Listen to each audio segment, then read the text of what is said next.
Hello and welcome to this episode of Conversations on Conflict. As always, I'm your host, Ben Kreitzberg with the Conflict Resolution Center of Montgomery County, and I have a very exciting guest today. I am joined by Riaz Patel. He is an executive producer and director of TV series and media projects that create perspective-shifting experiences for real people. He has been nominated for 2 Emmy Awards, an NAACP Image Award, and a Women's Image Network Award for creatively leading shows like How Do I Look for NBC Universal, How to Look Good Naked for Lifetime, Family SOS with Joe Frost with TLC, and Race to Escape with Discovery, among many others. His shows have been filmed in 21 countries and distributed worldwide by companies like Discovery, A&E, MTV, NBC Universal, Hulu, and Netflix. And with that, Riaz, thanks for joining me. If you want to say a few words and introduce yourself to the viewers here. Nice to talk to you. I think the thing that people need the most now is how to manage conflict in their lives, because it seems to be everywhere in every facet of what we do. So I love the fact that you're doing this. Yeah, thank you, absolutely. And I'm a huge fan of the work you're doing on shows that focus on that perspective shifting, right? Getting people to who may be super entrenched in one way of thought or an ideology to be more open to hearing what someone else has to say, and maybe even altering their own perspectives and ideas. It's hard to get out of our own perspective, because not only do we live our lives seeing the world through our point of view for thousands and thousands of days. We saw what our parents struggled with, we saw what we struggled with. And then you have these screens that continue to give you what you know and like. So it's very hard to break out of your own echo chamber these days. You have to really deliberately want to, otherwise it's all curated to just give you exactly what you think and believe, which makes conflict resolution very, very hard. Certainly. What are some things that you found, in over the years in your experience that have been helpful for breaking out of your own echo chamber and sort of expanding your scope of the world? I think it's absolutely talking to people. I think if we rely on the information we're getting on our screens, that is 100% curated for us to like it. So they're going to give us what we like for more likes. So the only way I think to really break out of that is to sit down with people who are very different, with very different backgrounds, and really listen. And the perspective for me I always have is, what do I not know? Because I know what I think. I know what's in my head. And a lot of times we just wait to speak. To me, it's, what do I not know? Because what's coming to me is very specifically for me. So in your perspective, what you're seeing, what do I not know? What's important for me to know? And I think going in with that perspective, rather than comparing information, trying to be right, figuring out whose is better, is just from your perspective, what do I not know? And that always opens up doors. And if you go through those doors, that's where you find all the tools you need to figure out how to solve things. Yeah, I think that's fantastic advice. Thank you. So I want to, before I start talking about the projects that you're working on now and stuff that you might have coming up, what are some ways you've been able to slip those ideas of being able to open up your echo chamber and talk to other people and listen more in some of your past projects and some of the shows that I mentioned at the beginning that some of the viewers may have seen themselves? To me, it's always trying to go outside of the box, because we live our lives in such boxes. And so whether it was a show where you had someone who hated their body for 20 years, or someone whose family felt like it was about to break apart because they were stuck in a dynamic year after year, day after day, I think the biggest trick is to really come at it from a different angle, to say, okay, I know what I've been doing, I know what I've heard, I know what I've said. Let's go at this a different way, whether it's involving a third-party mediator, whether it's going into a show. And we've done a lot of shows over my career with women and their image of themselves, and that gets solidified very young. And so we're talking to women, in their 30s, 40s, who are now 10, 20, 30 years into this perception, this locked perception of who they are. And so what we do is we create these out-of-the-box experiments to say, you may not be seeing yourself accurately. And that's always the best way to go, is to try, and I call it like a hard reset, to hard reset what we think. And by doing that, you listen to people you never normally would. You try things you wouldn't normally do. Breaking routine is key to approach the problem in a way that you've never done. Now, I run TV shows, so when people come to me with issues about their body or their family, we have all these resources that we have, and we bring in super nanny, or we bring in experts or stylists. So we're able to create those out of the box moments for them to really shift their thinking. I think it's harder in everyday life, but I do think there's always the opportunity to try something different, to listen to someone different, to engage someone differently. And it's just wanting to try it a different way, to go at it a different way. And that creates change. Real change comes from doing things differently. I love one of my favorite expressions is if nothing changes, nothing changes. And so you have to approach these things from a different angle that you've never done before. That's interesting. Yeah. So I kind of have maybe might be a strange question for you, but when you first started in this industry, you know, producing and working on shows and big media productions, was that, you know, your goal initially, or did you find that sort of, you know, over time you shifted to want to try and give the viewers those experiences more and more, to have those perspective shifts and to have those sort of you know, the groundbreaking moments when they realize that they need to break their routine if they ever want to change in a positive direction? Is that something that you initially, you know, No, didn't think of? no, I think like a lot of careers, mine is partly preparation and partly just listening to the universe. That I really thought what was interesting to me was scripted movies. And I liked the process, but didn't love it, because you work on a script and you go to draft 10 and 11 and you bring in a director, then the director falls out and the actor comes in and they want rewrites. And so I was always sort of like herding these cats. And when reality appeared, I had studied psychology and I thought, wow, if I could use the resources in entertainment to give someone this perspective shifting experience, that would be tremendously fulfilling in a way that traditional entertainment wouldn't be, that I would be working with real people, seeing real changes. And so it sort of presented itself as reality unfolded in the early 2000s, mid 2000s, that I thought, okay, yes, there's Survivor, there's those things, but then there are opportunities to create real change with makeover shows and perspective shifting shows and wish fulfillment shows. And so I had not set out to do that. But when it presented itself, I was like, there could be nothing more fulfilling than using all the resources of entertainment and being able to direct and produce, but have it actually impact a real human being for the better. My shows, I call them transformational. There has to be a positive transformation in any show I do. That's what my brand is. So I had not set out for that, and it didn't really exist as a profession until midway through my career. And I was like, this is pretty amazing. And so, no, didn't seek it out. It sort of sought me out. That's great. Yeah. Wow. So how I want to take you back a little bit and ask you a little bit about the early days, right? I think for a lot of people watching this who may not know anybody in the entertainment industry, what does that look like? What kind of a path does one walk to end up in your shoes, where you get to try out all these avenues until you find that sort of that brand that you're able to now latch onto to create all this positive change for folks? I think the key is the work and the preparedness. That I came to LA at a time I didn't know anyone. I had never been here. And at the time we didn't even have MapQuest. We had physical paper maps. And so I just came here, and after graduating as a triple major from an Ivy League, I became a bartender. And I just started talking to people and how do you get a way in? And I started working at an agency, and that was brutal, just mean and aggressive and yelling and screaming. Like the stereotypical Hollywood. The stereo, 100%. And I think, it's scary because I didn't know a lot of ways in. And so it was just, if I keep doing this, keep pushing forward, something's going to open. And I think that hope you have to have, that you may not know the path, you may not know the exact connections, but if you have the hope that you have something to offer, and then eventually you get into rooms where you're listening. And in the beginning, when you're an assistant, you're listening. You're watching what your agent is saying. You're watching how people negotiate. And I think that is key. For information. Absolutely. I think so often people go in to their first job saying, I know this, I can do this. It's an assistant job. I'll wait till I get promoted. And they don't realize how much is not just the doing of it, but how relationships are managed, how pitches come together, how notes are given. That a lot of things I learned in the beginning by just being quiet and really observing, and would pick up techniques. And then by the time you get to a moment where someone turns to you and they're like, okay, what's your idea? Then you've got to be ready to go.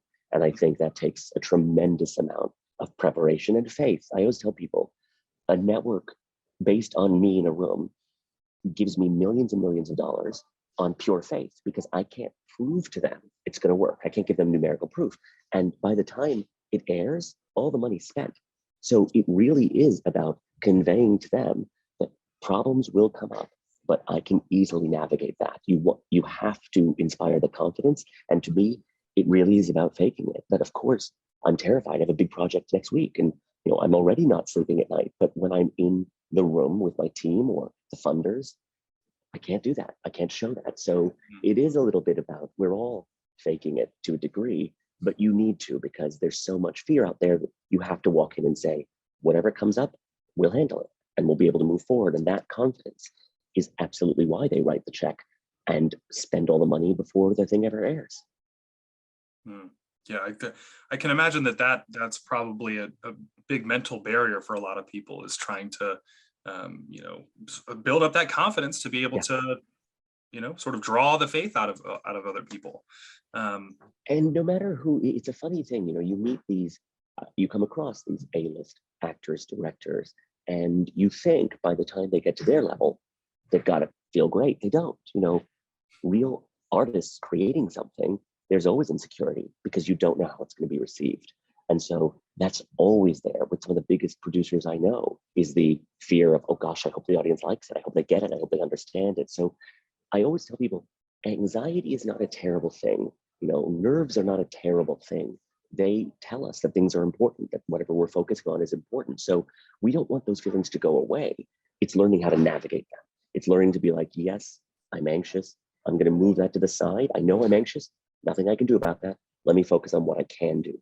And I think that's key, especially with younger people. So a lot of people think, well, I just don't naturally have the confidence. I get too nervous.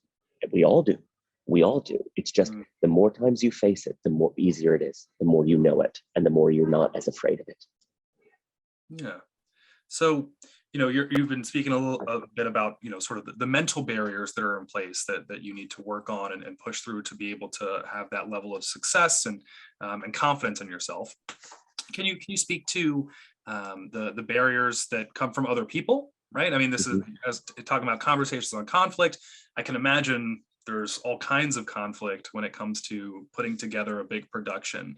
A lot of butting heads, big egos, maybe some cutthroat stuff going on. Can you talk a little bit about that? I mean, there's no way that is a part of the industry, and it always will, because it's a numbers game. There are so many more people who want to be successful in Hollywood or entertainment than want to be successful as insurance agents. So we just end up with so many more people. And there are absolutely times people have stolen ideas, stabbed me in the back, in horrible ways that really, you're like, oh, this stuff's legit. Like, this isn't a movie. This stuff exists, because so many times the most aggressive people are the most insecure, that they can't originate the idea, so they'll steal it or they'll latch onto something else. The only thing that you can do is control your desk. And so constantly there are other people pitching, and other people got other ideas, and somebody will say, oh, I heard something like that. And I'm like, it's fine. It's not my take. And that's all I've got, is my specific take on this. So even if you've heard the idea before, the execution of it is going to be mine. And so absolutely the hardest part of running a show, because when you're running a show, it's 100, 200 people. The hardest part is managing all the personalities, because you have all these people, again, artists, producers, constantly butting heads, because you can't prove idea A is better than idea B. You can't. It's all going to be a gut instinct. And so you have people really invested, really passionate, really intense, and that can create a lot of conflict on set. Even when you're with your host, because the thing is, it's not just that we're on set, is that a massive amount of money is being spent per minute. No, I'm sure. Yeah, that just adds to the sort of the energy in the room, right? That's the pressure. Time is money. The amount of money that's being spent. So if your host is like, wait a minute, I don't understand this, and you're in the middle of set, you've got to resolve that as fast as you can, because tick tock, money's being spent. So it really is, I think when you're leading a team, creatively leading a team, it is really being able to say, it is not my ego that leads, it is my sense of empathy. That 95% of the time when people bring a conflict to me, it has nothing to do with the thing they're talking about. It's about something else. They're not feeling heard. They feel this other producer doesn't listen to them. They feel like they're not being given a fair shot. There's always something beneath the words people say. I think 1,000%. 1,000%. It sounds like you'd be a great addition to our volunteer mediator team here. As you already have a lot of the skills, a lot of the know-how already from managing hundreds of people on a set. It's not, and they say, I think it was Albert Mehrabian, is a very famous psychologist who studied body language. And he said, when we can talk, 7% is the words, only 7. Everything else is body language, tone. So it's not really always what people are saying. In fact, it's often not. It's the way they're saying it. It's why they're saying it. And so being able to understand, and the more you do this, the more you've done it and you practice it.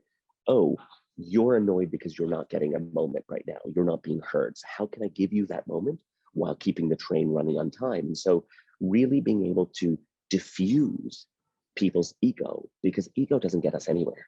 Diffuse the ego to get to the heart of the matter is the key to navigating these conflicts quickly and every single day, because there's never a day on set that you're not going to have 2 people clashing heads, because there's so many. And so really being able to quickly assess, okay, what is the real problem here? Why is this becoming a problem now? And how do we move forward with both of you feeling like it's a win? Everything for me has to be win-win. There's a way to make the network happy, the way to make the audience happy, the way for me to get what I want creatively. But finding that win-win takes a little bit of time. Really finding out how everyone can leave the table feeling like they got something, not everything, but something. Well, that is a very eye-opening perspective on what it takes to lead and manage a big media production. Because no one can ever get what they want. No one can always get. No one can ever get everything they want. And that's hard to realize, is you're not going to get everything you want. It's just, you can't, because if you do, someone else loses. If you get everything, someone else gets nothing. So it's, what can I give you that's vitally important, but I can't give everyone everything. And so it's a lot of compromise, a lot of collaboration. A lot of compromise. All, when you're on set, I always tell people, I have a great idea unless someone else has a better idea, and then we go that way. Like, I'm very okay with an idea I have being bested. Someone's got a better idea, great. For the sake of the production, for the sake of the show, the better idea has to win, not my idea, the better idea. That being said, I have to come to the table prepared. Yeah, no, that's certainly a great outlook. I love that. So, in the time we have left, I wanted to sort of backtrack and talk a little bit about the project you're working on now. Do you want to talk a little bit about, what the next thing in line for you is going to be in terms of your big network projects? Will do. Well, actually, this one is completely independent. So it's called ConnectFX. And it's based on the fact that about 7 years ago, as America started pulling apart, I realized that people weren't hearing each other. They were just exchanging information, what they'd seen, what they'd read. And the problem is, true connection is not information-based, even if we're all living in an information age. So ConnectFX is a 60-minute experience that allows a group of people, 50 to 100, from all opposing sides to sit in the same room. And what we call it is a hard reset of shared humanity, that we talk about the difference between the screen world and the real world and how the screen worlds work. And a lot of these things people know, but in that 60 minutes, it allows them to look around the room and realize they don't know any of these people. They may know edits like them, they may know people like them, but they don't know each other. And so at that point, they start talking, and then they connect, and they talk, and they understand. That's the ConnectFX. As you connect with someone in a meaningful way, you'll talk, and then you'll understand. The problem is everyone's talking without connection, because all we're doing for connection is exchanging information. So it's an entertainment experience. It goes through the heart rather than the head. But it does take people from all sides of the divide and just make them in 60 minutes be able to hear each other, to connect as human beings, to be able to listen and then understand and then talk and solve stuff. I don't want people just fighting about the problems. I want them to just talk and solve the problems, because so much of what we feel in America is me versus you, but it's really not. It's me and you versus the problem. And so ConnectFX does that. And it took about 7 years of testing and research to figure out, how do you get people very quickly to drop their egos and their labels and their screen world way of seeing each other and look at each other in the real world. Yeah. Because most of what we see is in the screen. Unless you're working the front line of COVID, every single thing you know about COVID comes from your screen. So it really is trying to remind people in an intense way, the screen world is one point of view. It's a point of view designed for you, but that everyone else has a different point of view. And the only way you can know what you don't know is to listen. And that's what we were talking about earlier, is the easiest way to break your echo chamber is to listen with the perspective of, what do I not know? What am I not hearing? Because we know news stories are on one side that don't even exist on the other. So unless people start talking, they won't know what the truth is. They won't be able to find the truth. And so ConnectFX allows groups, communities, families, schools, PTAs that have stopped talking, neighbors, to sit in the same room and not talk, but just experience together. And it does work. Our tests have been very effective to say that everyone in that room after 60 minutes is able to drop their labels and ego and just connect as real people, as opposed to, I think I know someone like you, I read an article about you. And so it's, I think, a desperately needed way of reimagining civic engagement. Well, that sounds absolutely fascinating. I know where should people go to? Is there do you have a website, social media? Yeah. Where should people go to keep tabs on that so they can sort of catch that whenever they're able to view it? Right. It's called ConnectFX.us. ConnectFX.us, and you'll see under testimonials our tests that we've done with college students, with older women, to give people an opportunity, because people do want to connect. Just after COVID and all the rage and all the anger, they don't know how. And so this is a very guided and fun. It's an entertainment experience. It's a guided way to do it. So ConnectFX, we're doing one in Orange County, and then Dallas, and then LA, and then DC. And so they're all rolling out in the next few months. But I think it's highly effective, because just talking with each other, it's very hard to get past our own biases. So you have to sit back, 1000%. hard reset, and then be able to talk. All right. Well, I don't think that show could fit any better with what the work that we try to do at our center. So I was just really glad I was able to get you on to talk a little bit about it. And it's even better that I got to hear a little bit about your experience as a mediator working on set with folks. That's fantastic. It's like you. It's a personality calling. I think you are able to hear people and empathize with them, and I think that makes a good mediator. Because again, it's not necessarily what people say, it's what they're not saying that's important. And so I think the work you do is key, because people don't know how to resolve conflict. They know how to be angry. They know how to guard themselves. They don't know necessarily how to de-escalate it, to solve problems. And that's what we all need, is we just need to solve the problems. Yeah. I couldn't agree more. Absolutely. So it's ConnectFX.us, right? So to learn more about that program. Is there anywhere else that you'd want any viewers to check out to see any of your other content, or to keep up with you? I think that's the best way is and we're on all the socials, ConnectFX.us, but that's the big one. I'm at Universal Television right now developing shows, but those probably won't be out for another 6-9 months to a year. Gotcha. But okay. ConnectFX, especially now, we need it. We need it. I think we know how divided America is, but I think a lot of it is a result of the screens. It's not actually people connecting and talking, because humanity will win. People, when they're in person with each other, there's just all that stuff that kicks in, not words, but tone and body language. And we need that again. So I think ConnectFX is really needed. I agree. Absolutely. So one last question I have for you before I let you go today. It's just something I ask guests who come onto the show, and that is, what does peace in the community look like to you? Collaboration. Real peace to me is, what are your needs? How can I help you with your needs? What are your needs? How can I help you with your needs? That there's enough for everyone to win. We just have to figure it out. So to me, peace is honest, empathic collaboration. Well, that is beautiful. Thank you. Nice seeing you. Nice to see you again as well. And I want to thank you so much for coming on our program today. And I want to thank all the viewers who tuned in to watch. Riaz, is there anything else you want to leave the people with before I sign out? No, just I love the idea of listening and solving things. And I think we really are in an era where people talk and argue about the problem and spend less time on the solution. And so I love this. I think there are always solutions. And if you change what you're looking for, it'll change what you see. And if you're looking for conflict, you'll find it. If you're looking for connection, you will also find it. You just have to look for it. Absolutely. And everyone's always going to be looking. So, yeah. Well, with that, everyone who tuned in, like we said, you can check out all of the big program coming up for Riaz at ConnectFX.us. And if you want to know more about the conflict resolution in Montgomery County and the work we do to try and curb conflict in our community, you can check us out as always at crcmc.org. And if you'd like to continue to help fund our services so that we can continue to provide these services for free for people in our county, you can do that at crcmc.org/donate now. And with that, I'll let you go. And thanks again for tuning in. Take care, everybody.